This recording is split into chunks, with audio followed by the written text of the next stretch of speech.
Hey, KU fans, welcome back to another episode of the KU Sports Hour here at KUSports.com with Benton Smith in all his glory. I am Matt Tate, tattered, beaten, and waving in the wind like old Glory herself.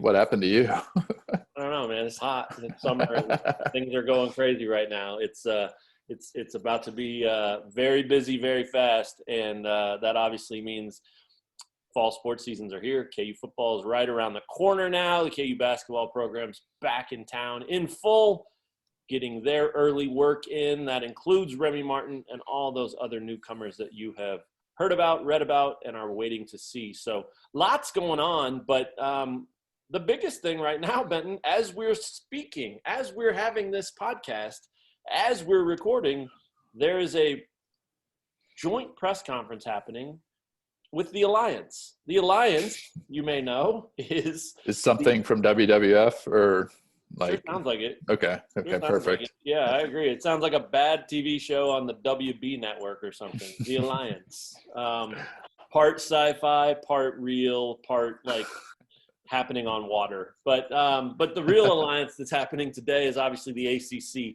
Big Ten, and Pac-12.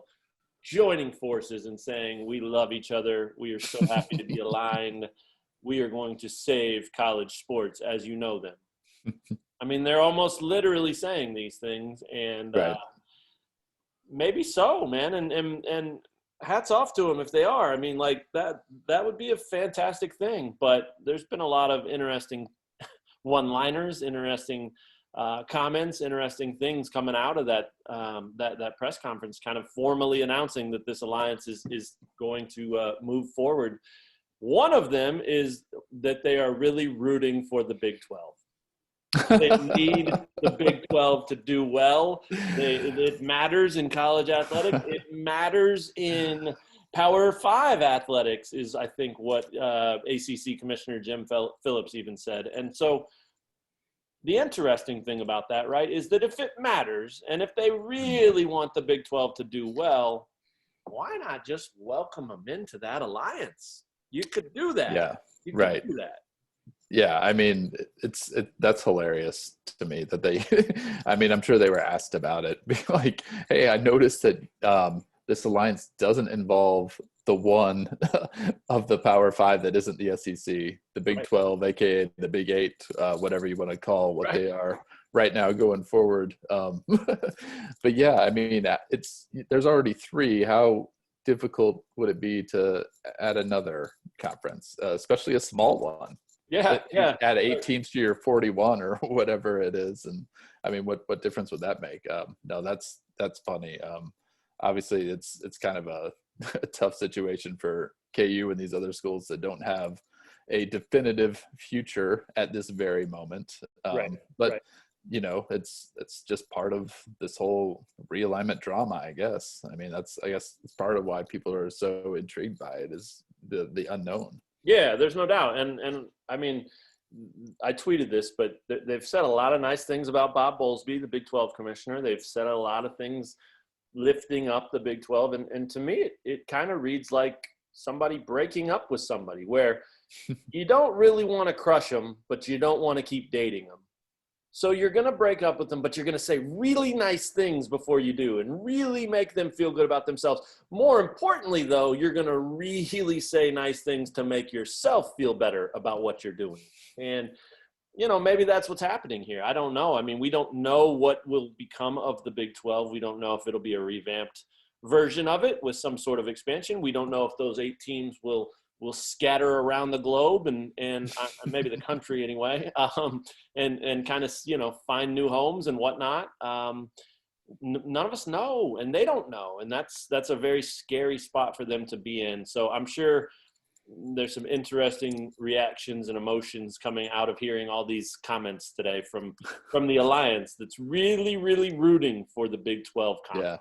Yeah. Now, when whomever said that about Bob Bowlesby, did he then like turn around and hit Bowlesby over the head with a steel chair?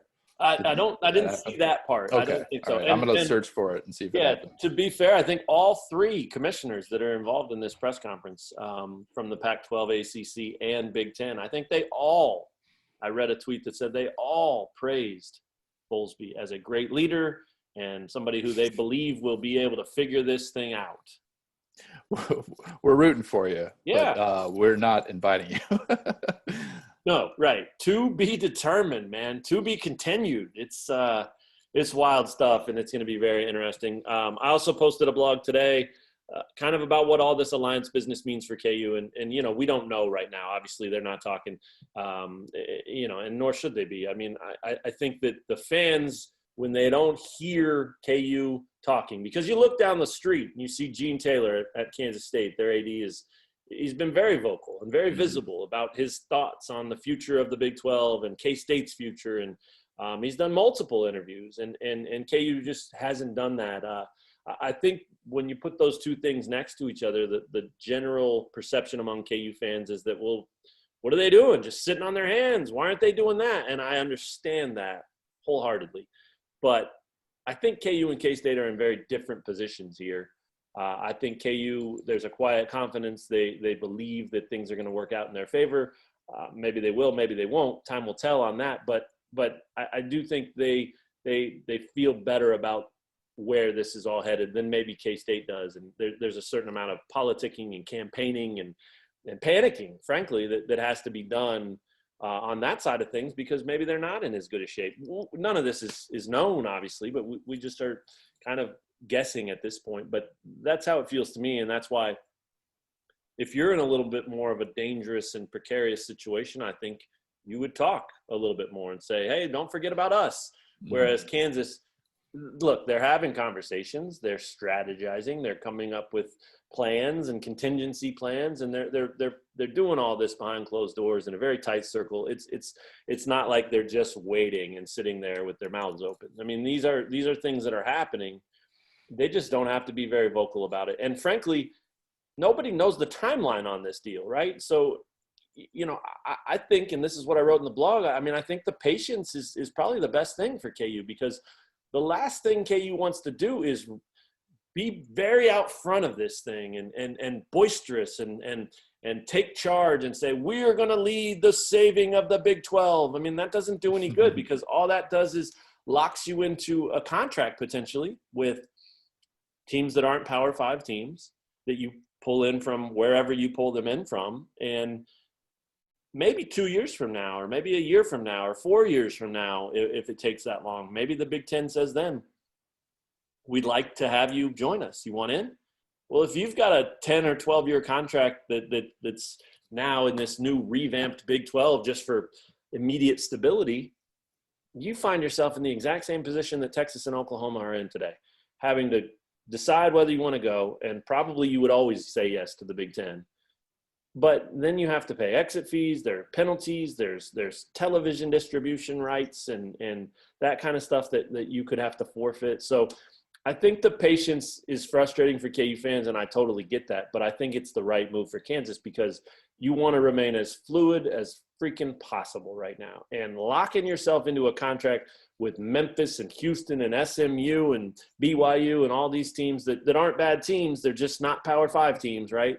Locking that in today just hurts you, or potentially hurts you 2-3 years from now if things change. And look, this is college athletics. Things are going to change. So I say wait it out. Patience, strategize, and see where this thing is a year from now or 2 years from now, and see if you can make a better, more full informed decision then about your future and maybe the next 30 years instead of just the next 3. Yeah, I mean, I think that's kind of like the perfect way to approach it if you're KU is, you know, you really are exploring all your options. There's no reason for you to be out there, you know, kind of like broadcasting what your options are, right, because that doesn't do you any good. And, you know, because things seem so unstable right now with the college athletics landscape, maybe some of those factors try to, you know, kind of shake out between now and a year from now, or however long it takes. But, you know, once you have a clearer picture of what the landscape's going to be, then you can start to act, and then you can start to hammer out whatever your best option is, you know? And I think that's, like you mentioned, everything is so fluid right now. a lot of these schools, at least the 8 schools in the Big 12 that are going to be left, are kind of just having to figure out what's best for them. And they're obviously every institution is going to be doing that. Yeah, I agree. And I mean, look, there is a path forward that says the Big 12 survives. It's just probably not the Big 12 like anything we've known. And it's probably not, the most lucrative conference moving forward. It just probably isn't. And, that I know that sounds pretty doom and gloom, but that's where we're at. And part of this alliance, I think it was Big Ten Commissioner Kevin Warren said part of this alliance is hoping to provide some stability in college athletics. And maybe it will. Certainly temporarily it will. It definitely does for 3 leagues. Yeah, exactly. But, this stuff is ever present behind the scenes and constantly changing. And there are so many things being talked about right now that will never see the light of day, I'm sure. And we'll end up in a movie or a 30 for 30 or a book someday that just, 25 years from now blow your mind that it was like, wow, we were really that close to that happening. I mean, I think that's a constant in college athletics right now. And not just because of conference realignment, but you look at what's happening at the NCAA level with the governance there and the changes that are coming and NIL and all this stuff. I mean, anybody that thinks there's going to be true stability anytime soon for any prolonged period of time is probably just dreaming a little bit. I just don't think that's going to be the case. As you mentioned, these 3 conferences that feel pretty good about their alliance, there's stability there. The SEC, there's stability there. But even those conferences with the Big 12 and all the rest thrown in there too, I mean, the landscape, the operational part of it, all this can change really overnight. And people are constantly looking to change it and tweak things and make it better or whatever you want to say. So it's pretty wild stuff. There's no question that this summer, this last couple of months will someday be looked back on as a very wild time. And it has felt pretty wild going through it. So nothing more wild than today, though, with a bunch of conferences that are stiff-arming the Big 12 saying, we're pulling for you. Go do well. We want to see that happen. We'll see how that all shakes out. But let's get back into the micro of this whole thing, because there is a Big 12 football season not far from now. There is a KU football season not far from now. And there's a lot to talk about with this program. Benton, tell us everything you know about the KU football program. Ready, go. Every position, every player, go. Okay, well, let's start at quarterback. There is not a starting quarterback. No, we had a press conference with Lance Leipold earlier today, and that obviously is one of the things that are going – it's one of the subjects that's going to come up every time we talk to him. There's until a quarterback is named as the starter, and no update on that front. I think he said I asked him if there is a definitive leader, and I think he basically was like, nope. And if there was, I wouldn't tell you. Right. Kind of that approach. But we also know, like, obviously there isn't like a guy who is just so far ahead of everybody else that he is going to be the starter, because if they had that guy, they would have named him by now. If it was like a no question, no brainer, this is our starter. Sure. There's really no reason to wait. And I do think this is different than the past KU quarterback competitions where, a staff has, known what they've had in these guys throughout the off season and still can't figure out who's going to start. This is a totally different situation, just because Leipold and the guys he brought with him from Buffalo truly did not get to evaluate these players in person until a couple of weeks ago.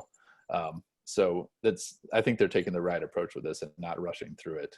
But it is interesting that, no one has really emerged if that's the case. I think if we had to rank where the guys stand right now, I think Miles Kendrick is probably in the lead. That definitely has not been said publicly by Leipold or any of the players, just because they're taking a tight-lipped approach to this. They don't want to say, anything about somebody looking better than another guy. Sure. And that makes sense because, ultimately the guy that you hype up might end up getting surpassed by the time the actual starting quarterback is determined. So Yeah, that's what I was going to I say. see why they're They may taking not that know, approach. right? I mean, Hmm. it's not that they don't want to say anything or they're Yeah, trying yeah. not to. They just may not know, and that's Hmm. okay too.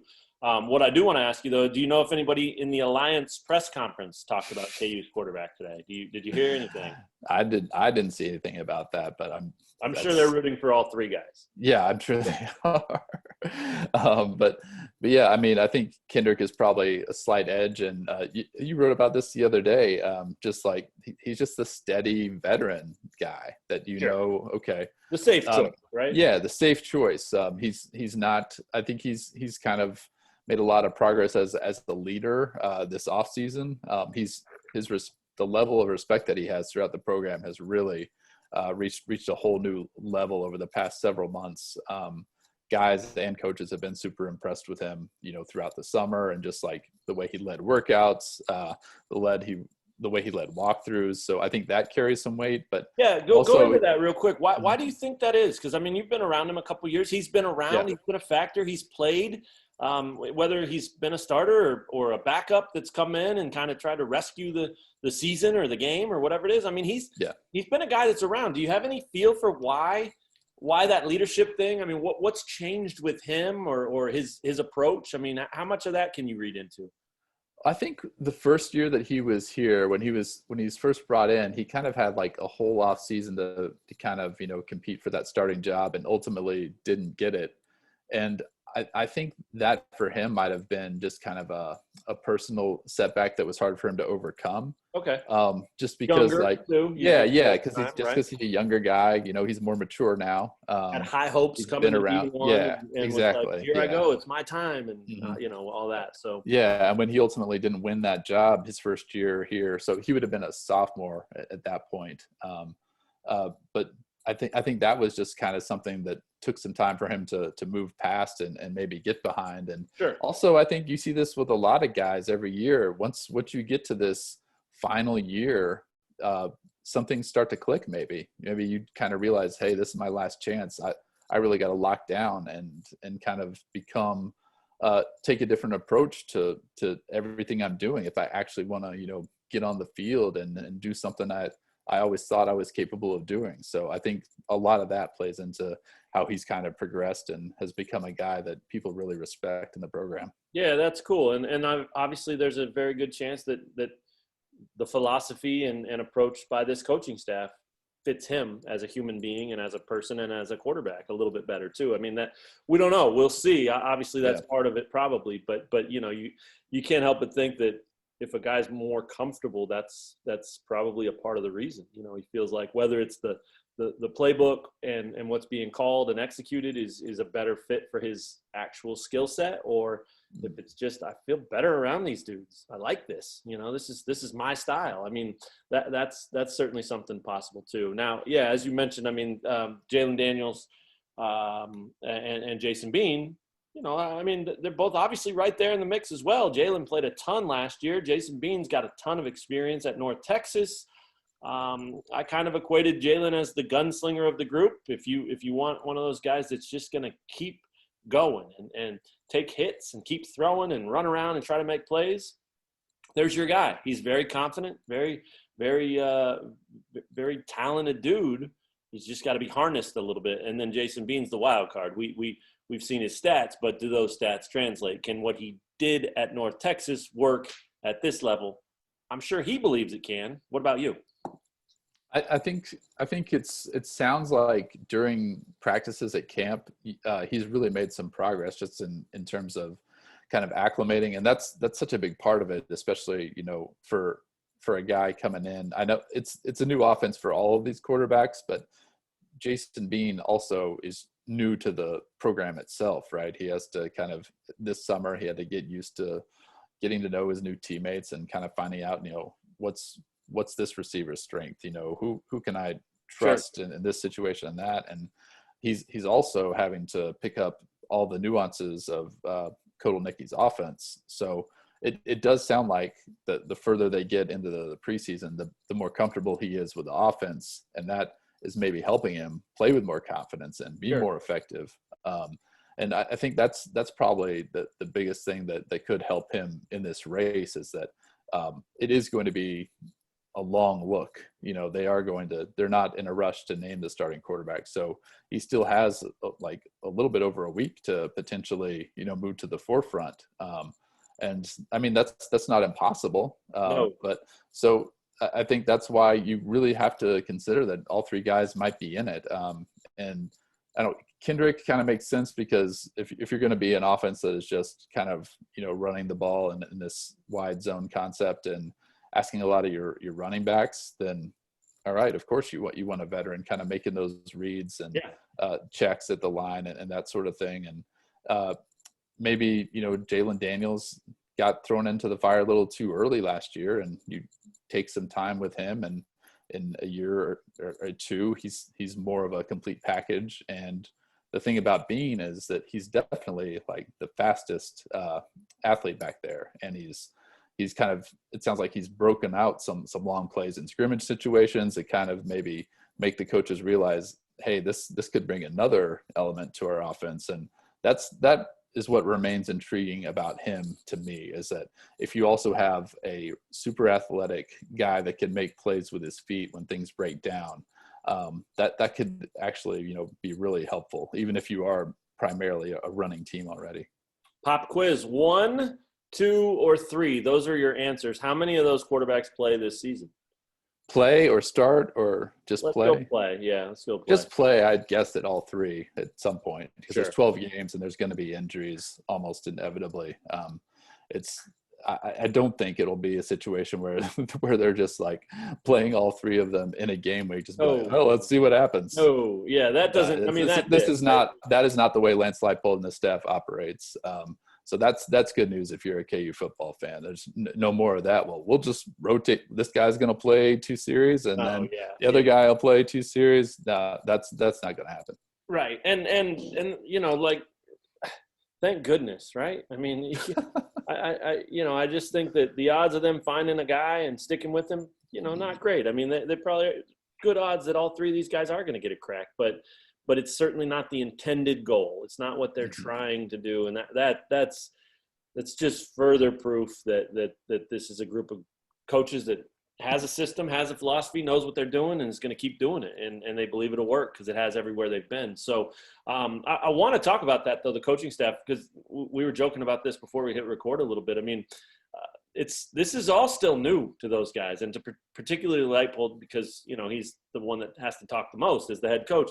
But when he was asked about the quarterbacks today, he kind of shucksed it and laughed it off and said, "Gosh, you guys are going to keep asking me this," and it happens a lot. I mean, it's certainly not tough questions and nothing that anybody was really going at him on, but it's just a reminder, I think, to both of us. It struck both of us that this is all new to him. Even the mild amount of KU coverage or of media coverage that the KU football program gets.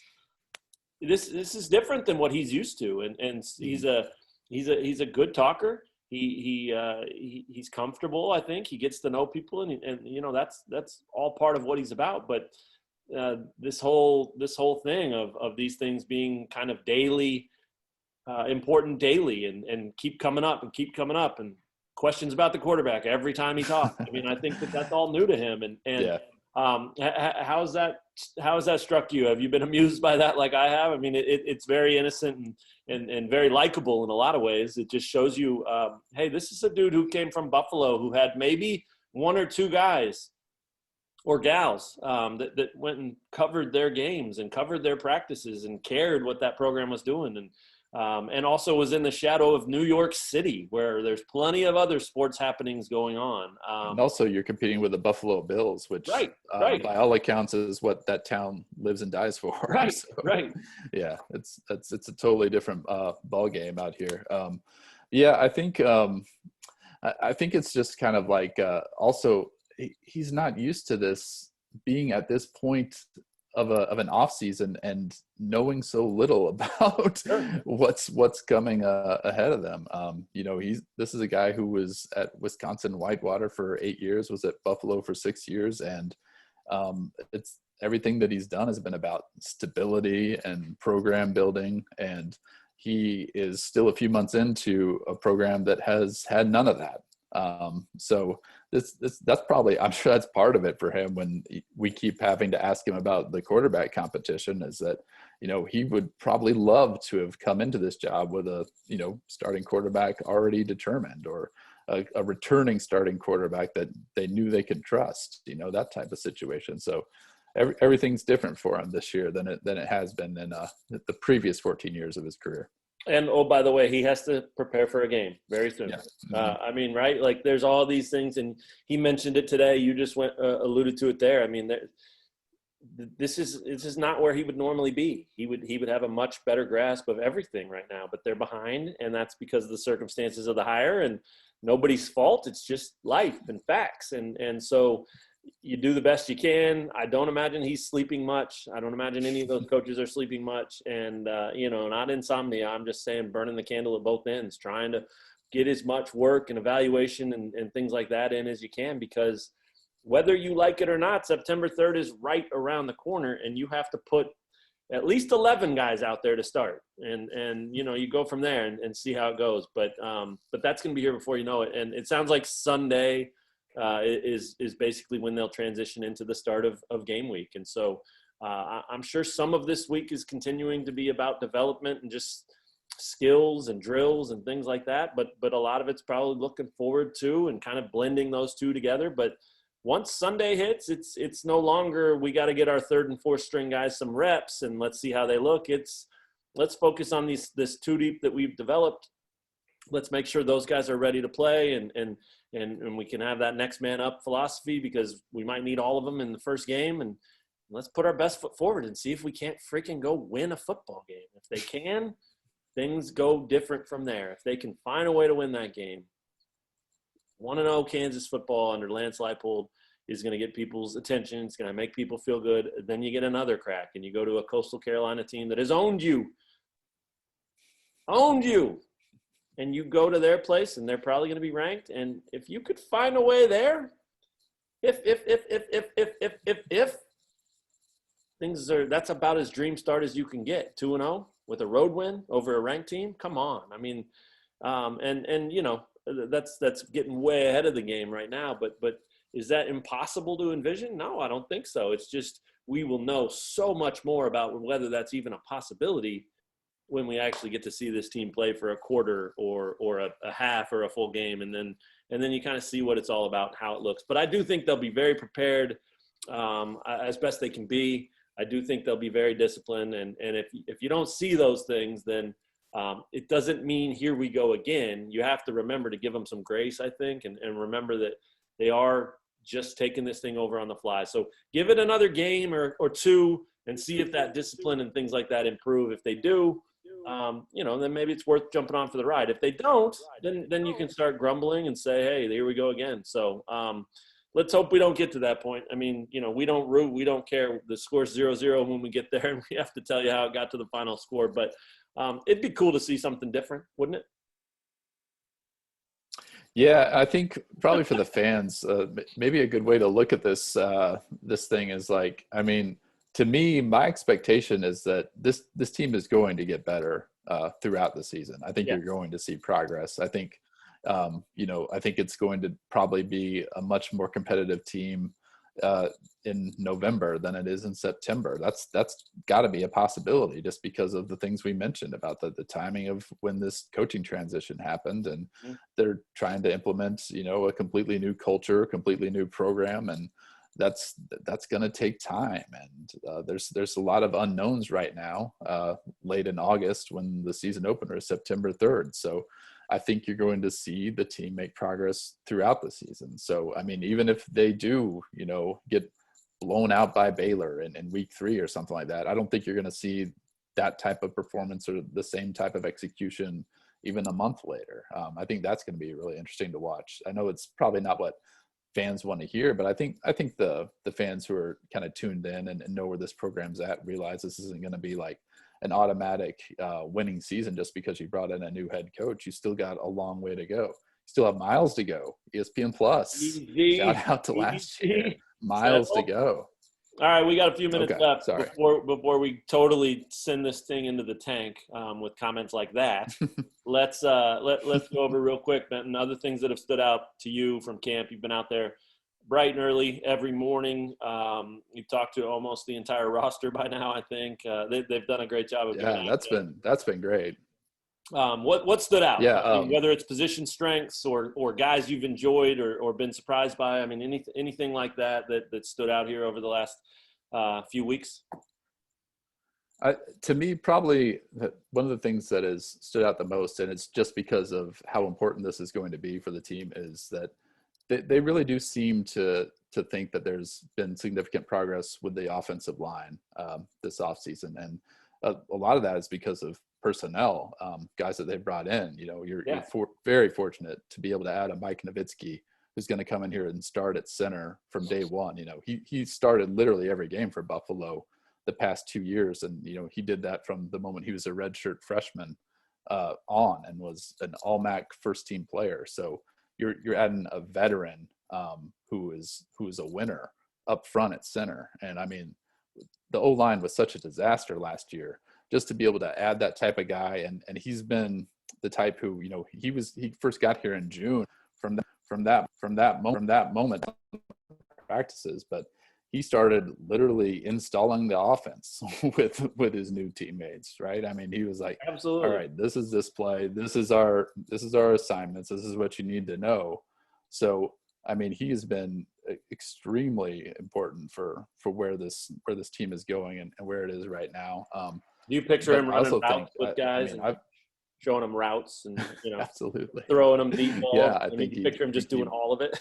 I think he lined up. I think he lined up as a center, hiked it to himself, threw a pass to himself. I think he did all of it.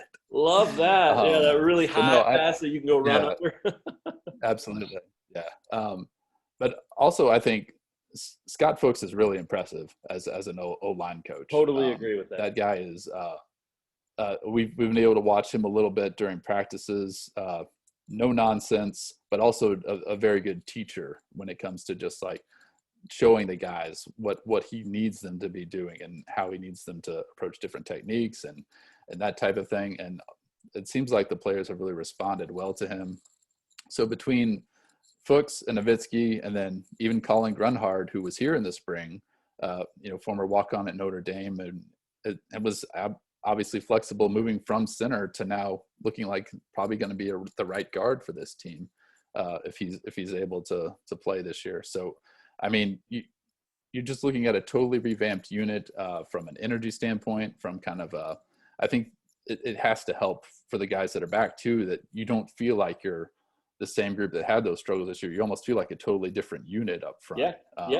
And that they also brought in Michael Ford Jr. from Buffalo, who was, you know, basically on pace to be a starter for this Buffalo team this year. He was the starter when they concluded spring football. And so I just think you're going to have a totally different look with that unit. And obviously they're going to be running a different offense and having a different scheme. And I think just a fresh start on so many fronts with that group is going to be so beneficial. Yeah, I totally agree. And I think Lance talked a little bit about today. I think you asked him, right, the strength of the defense. And again, to kind of give you a little bit of a glimpse at his character, Lance didn't want to answer it. He didn't want to say, here's a strength, because he didn't want to leave anybody out. And I mean, right. You know, you've heard about why this guy is so well liked and why players followed him from Buffalo here and why his staff is stuck with him. And I mean, it's things like that. You know, it's a small thing, and he could have answered the question, and these guys may never have even heard the answer. So, you know, it's low stakes hurting feelings in that moment, but that's not how he operates. I mean, everything to this guy is a big deal. Everything to this guy means something. And so he didn't want to hurt anybody's feelings. He didn't want to say, well, the strength of our defense is this, because then what about this, this, and this? I mean, you know, and he's the head coach. It's his prerogative to do that. But I think that gives you a glimpse at just, you know, why he's so well liked and why his approach works. I mean, he gets after these guys and he's high energy and he works and he works and he works and he leads like that. But at the same time, he has that clown around vibe, and these guys have kind of grown to love that already. I mean, you wrote a story about Kenny Logan telling him to smile all the time. And I've talked to Kenny about that. I mean, they love him. You know, they do. They already love this guy and his personality. And I've got a video from Media Day that I still need to put together, and talking about it here reminded me that I need to do it. But I asked about 15 guys what their favorite thing about Lance Leipold is. And, you know, while they all sort of said different things, I mean, one of the things that kept coming up is we like that he's strict. We like that he holds us accountable. We like that he demands that we do things the right way. And oh, by the way, we like having fun with him, and we like how he can clown around, and we like his personality. I mean, but almost every answer had something to do with his style and his philosophy about holding guys accountable and expecting them to do what you're asking them to do. And that's culture. That's how you rebuild. That's how you sustain something. And they've got to do it. And they've got to do it through 100 players on the roster, and they've got to do it season after season after season.